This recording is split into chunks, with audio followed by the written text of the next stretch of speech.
નમસ્કાર દોસ્તો, સ્વાગત છે પ્રથમ સત્રાંત પરીક્ષા 2025 ધોરણ 7ના મારા બહાદુરો જે પરીક્ષાની તૈયારી કરી રહ્યા છે. તમારા માટે સામાજિક વિજ્ઞાનનું સોશિયલ સાયન્સ એટલે કે સામાજિક જ્ઞાનનું પેપર મુકાઈ ગયું છે. હવે વાત કરીએ આપણે ગુજરાતી પેપરની 7/10/2025ના રોજ જે લેવાનું છે એનું આ મોડેલ પેપર છે દોસ્તો. આખું પેપર તમને પીડીએફ સ્વરૂપે ક્યાં મળે તો આપણી ગાઈડ એપ્લિકેશનમાં મળી જાય. તો મોબાઈલમાં ગાઈડ એપ્લિકેશન ફરજિયાત હોવી જોઈએ. જે મિત્રોના મોબાઈલમાં ગાઈડ એપ્લિકેશન ના હોય એ લોકોને નુકસાન પરીક્ષાનું કે કોઈ પણ થાય એની જવાબદારી અમારી રહેશે નહીં. હા, જો હશે તો એના ફાયદાની 100% ગેરંટી રહેશે દોસ્તો. તો ઝડપથી આપણે મોબાઈલમાં ગાઈડ એપ્લિકેશન ડાઉનલોડ કરો. જે પણ મિત્રો આ વિડીયો પ્રથમવાર જોઈ રહ્યા છે એ લોકો ચેનલને સબસ્ક્રાઇબ કરો, વિડીયોને લાઇક કરો છો દોસ્તો. તમે ઓછું કરો છો, વિડીયોને બને એટલું લાઇક કરો અને મિત્રો સાથે વિડીયોને શેર કરો દોસ્તો. ચલો ત્યારે ઝડપથી જે આજના ગુજરાતીના પેપર તરફ દોસ્તો કે પાઠ્યપુસ્તકને આધારે આપેલા પ્રશ્નોના જવાબ આપો. 10 માર્ક્સનું છે, 5 પ્રશ્નો છે એટલે કે એક પ્રશ્નના 2 ગુણ છે. તો આ જવાબ થયો દોસ્તો લાંબો. તો લાંબો વિડીયો તમને પસંદ નથી, તમને ટૂંકા વિડીયો, તમે રીલ્સના શોખીનો છો દોસ્તો એટલે તમારા માટે ટૂંકા વિડીયો હોય. તો આના જવાબો જો આપણે અહીંયા આપવા રહીશું તો આપણો વિડીયો થઈ જશે લાંબો. એટલે આ જવાબો તમે જેમ ગાઈડમાંથી લખતા હોય, જેમ ચોપડીમાંથી લખતા હોય એમ તમને એપ્લિકેશનમાંથી સરસ મજાના જોઈને તમે લખી શકશો. પ્રશ્નમાં દીકરો અત્યંત ચિંતાતુર બની ગયા, શરીરની તંદુરસ્તી જાળવી રાખવા શું કરવું જોઈએ, આનંદને ભૂગર્ભમાં શું જોવા મળ્યું, ઘરના બધા ગાયની શી સંભાળ રાખતા, વ્રત એટલે શું અને વ્રત શા માટે રાખવામાં આવે છે, આ બધા સવાલના જવાબ આપણને આપણી એપ્લિકેશનમાં મળી જશે દોસ્તો. ચલો, કાવ્ય પંક્તિ આડીઅવળી થઈ ગઈ છે અને આપણે યોગ્ય ક્રમમાં ગોઠવવાની છે. 1ના 3 માર્ક્સ છે, 6 માર્ક્સ છે એટલે 2 માર્ક્સનું 2 છે એટલે 1ના આપણે 3 માર્ક્સ છે. દેશી આવો લાપસી ભોજન ઘરે ને કંસાર દેશું, આવો સાકરીઓ દેશું ને મારા ઘરે. તમે જો વ્યવસ્થિત રીતે મોઢે કર્યું હોય, તમને વાંચ્યું, તમને ખ્યાલ આવશે. આમાં પહેલું આવશે, આપણે જે ક્રમમાં આવે છે લખીએ છીએ, ભોજન દેશું લાપસી, ભોજન દેશું લાપસી ઘરે આવો ને, ઘરે આવો ને દેશું, ઘરે આવો ને દેશું. પછી અહીંયા શું, દેશું સાકરીઓ કંસાર, દેશું સાકરીઓ કંસાર મારે ઘરે આવો ને, મારે ઘરે આવો ને. તો આ રીતે આખી આપણી કાવ્ય પંક્તિ બને. બરાબર. દાડમી ને દાંતણ ઘરે દેશું આવો, કામ દેશું આવો ને દેશું કણેરી મારા ઘરે. તો આપણે આવી રીતે લખી શકાય, દાંતણ દેશું, દાંતણ દેશું દાડમી, દાંતણ કેવું દેશું, દાંતણ દેશું દાડમી ઘરે આવો ને, ઘરે આવો ને દેશું,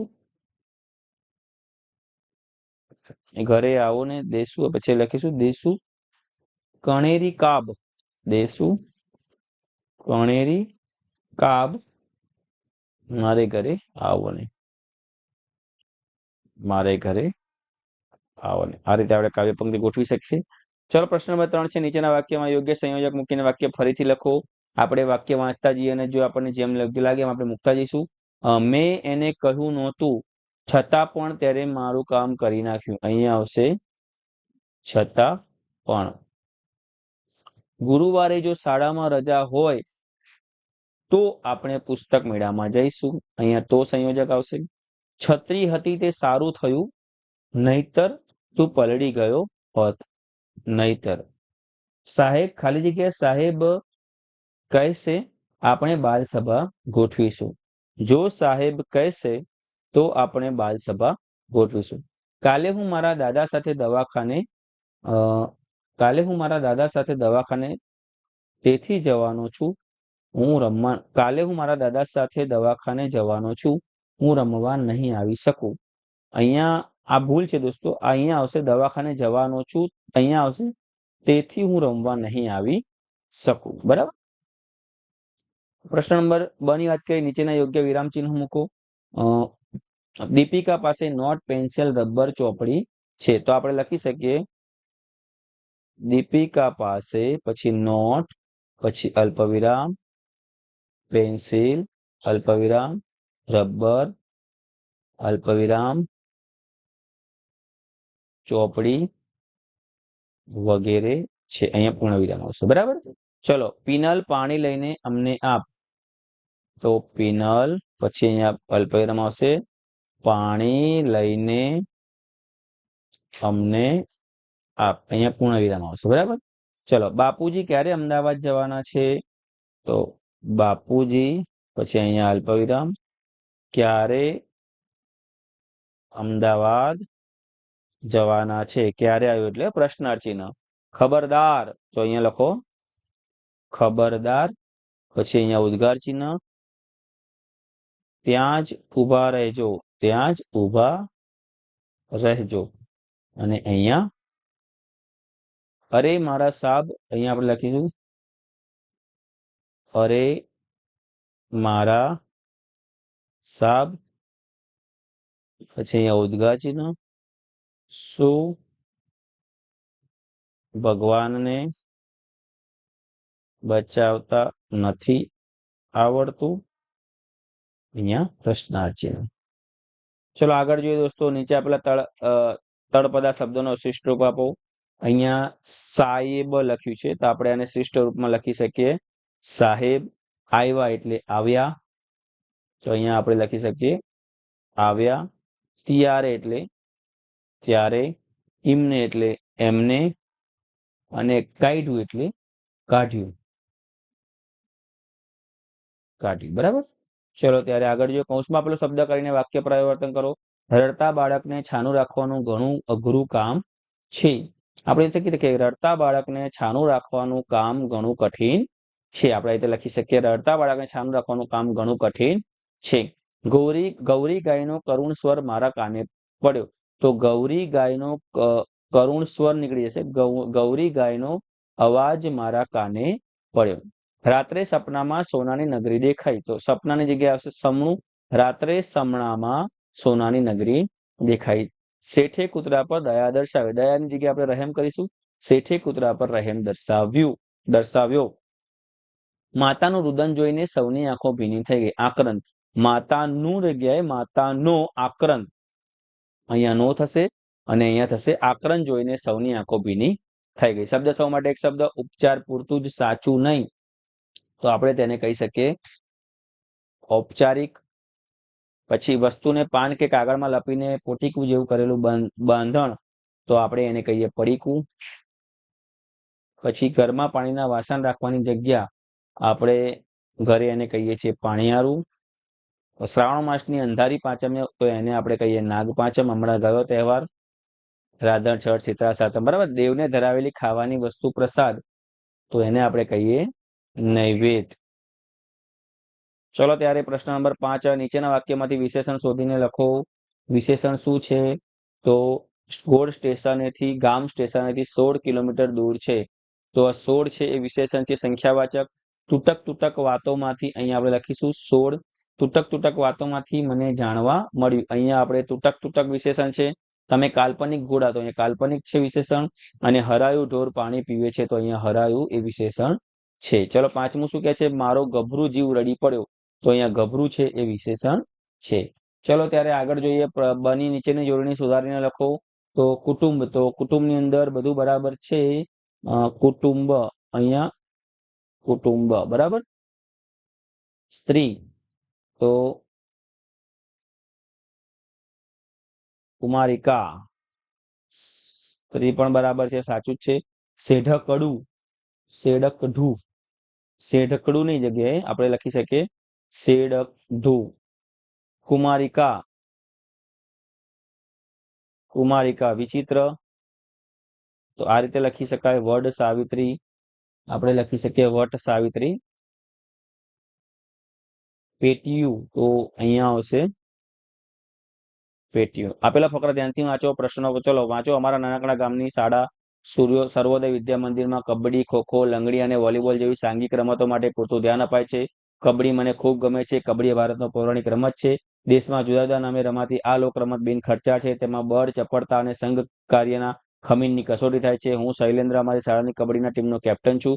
મારી ટીમમાં અશોક, છોટુ અને પંકજ ભલભલાના છક્કા છોડાવી દે તેવા મજબૂત છે, પણ મેં તો રાઇડર અને સ્ટોપર એમ બંનેના કૌશલ્યમાં નિપુણ એવા કમલેન્દ્ર, મહેન્દ્ર, દિલીપ, ભરત, હરેશ અને કલ્પેશને પસંદ કર્યા. અમારી ટીમ સ્પોર્ટ્સના સંકુલના પ્રદીપ નરવાલ મેદાન ઉપર રમવા ઉતરી. અમારા પક્ષે ચડાઈ કરવાની આવી. દમ ઘૂંટવામાં અને પગ વડે સ્પર્શ કરવામાં પાવરદાર દિલીપે ચડાઈ કરી. હુતો તો બોલતો વાયુ વેગે તે ધસી ગયો. પોઈન્ટ લઈને જ પાછો ફર્યો. તરત જ સામા પક્ષના કેપ્ટન અરવિંદે ચડાઈ કરી. હાથ કે પગ પકડવા માટે કમલેન્દ્ર અને કલ્પેશ બંને છેડે હતા અને ઘેરો ગાળવા માટે મહેન્દ્ર, ભરત, હરેશ અને દિલીપ સાંકળ રચી હતી. અરવિંદે માર્ગ લંઘન રેખા ઓળંગી ઝડપથી પાછો ફર્યો. હવે અમારો જુસ્સો વધી ગયો. જોકે સામેની ટીમ પણ મજબૂત હતી. તેમાંની બધી જ દડીને રમેશની રમત અને મને ખૂબ જ ગમી. ખૂબ જ બાંધી દડીના ખૂબ જ ઉતાર ચઢાવ અને રોમાંચ વચ્ચે અમારો ભવ્ય વિજય થયો. આ રમત જોવાની સૌને ખૂબ મજા આવી. તેનું લાઈવ પ્રસારણ કરવામાં આવ્યું હતું. આજે જિલ્લા સ્પોર્ટ્સ સંકુલ ખાતે રેવામણી કમ્યુનિટી હોલમાં અમારો સન્માન સમારંભ છે દોસ્તો. ચલો હવે પ્રશ્નો જોઈએ. જીતી જનાર ટીમનું નેતૃત્વ કોણે કર્યું હતું? તો જીતી જનાર ટીમનું નેતૃત્વ શૈલેન્દ્રએ કર્યું હતું. મેદાન ઉપર રમવા કોણ નહીં આવ્યું હોય?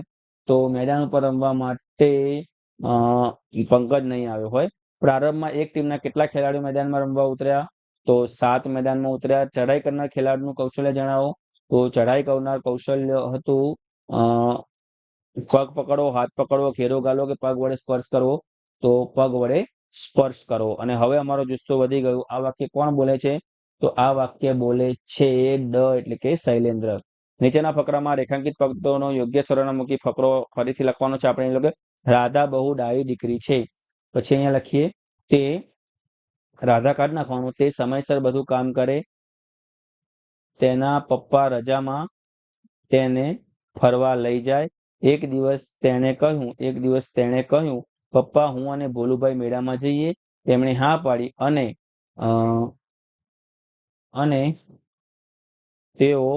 તેઓને પૈસા આપ્યા. તેઓ ખુશ થઈ ગયા. આ રીતે આપણે આખો ફકરો ફરી લખી શકીએ. કાવ્ય વાંચો અને પ્રશ્નો ઉત્તર. પગલે પગલે સાવધ રહીને પ્રેમળતા પ્રગટાવે જા. અંતરના અજવાડે વીરા પંથ તારો કાપી જા. કાંટા આવે કંકર આવે ધોમ દખતી રીતિ આવે. ખાંડાની ધારે ને ધારે ધૈર્ય ધારે ચાલી જા. દુર્ગમ પંથ કાપ્યું જા. હિંમત તારી ખોતો ના. સ્વાર્થ તારો જોતો ના. શિસ્ત શાંતિને સેવાનું તું પાઠ સૌને આપે જા. દુર્ગમ પંથ કાપી જા. રસ્તામાં કેવા કેવા સંકટ આવી શકે? તો રસ્તામાં કાંટા કાંકરા, ધોમ ધકતી રેતી, ખાંડાની ધાર, આવા બધા સંકટ આવી શકે છે. જેવા સંકટની પરિસ્થિતિમાં શું કરવું જોઈએ? તો સંકટની પરિસ્થિતિમાં હિંમત હારવી. સંકટના સમયમાં હિંમત હારવી જોઈએ નહીં. હિંમત હારવી ન જોઈએ. બરાબર. ચલો આગળ જોઈએ. મુશ્કેલ માર્ગ કાપનારે શી કાળજી રાખવી જોઈએ? તો મુશ્કેલ માર્ગ કાપનારે સ્વાર્થ ભાવના ન રાખવી જોઈએ. એક તો એને સ્વાર્થ ભાવના ન રાખવી જોઈએ. અને બીજું શું કેવું છે એને? કે એને શિસ્ત શાંતિ તેમજ સેવાનો માર્ગે ચાલવું જોઈએ. એને શિસ્ત શાંતિ અને સેવાના માર્ગે ચાલવું જોઈએ. પ્રશ્ન નંબર 8 છે દોસ્તો. એમાં તમારે સ્વતંત્ર લેખન કે નિબંધ કરવાનો છે. મારો પ્રિય તહેવાર, ગુજરાતની લોક કાયિકા, તમે લીધેલ વિજ્ઞાનની મુલાકાત, આમાંથી કોઈ પણ પૂછાઈ શકે છે. એપમાંના જવાબ આપેલા છે દોસ્તો. જે પણ મિત્રો નવા છે તેમને કમેન્ટ બોક્સમાં ખાસ વિડીયો કેવો લાગ્યો અને બીજા પેપરો ઝડપ જોતા તો બને એટલે વિડીયોને લાઈક કરો. સૌ મિત્રોને જય હિન્દ, જય ભારત, ટાટા, બાય બાય, આવજો.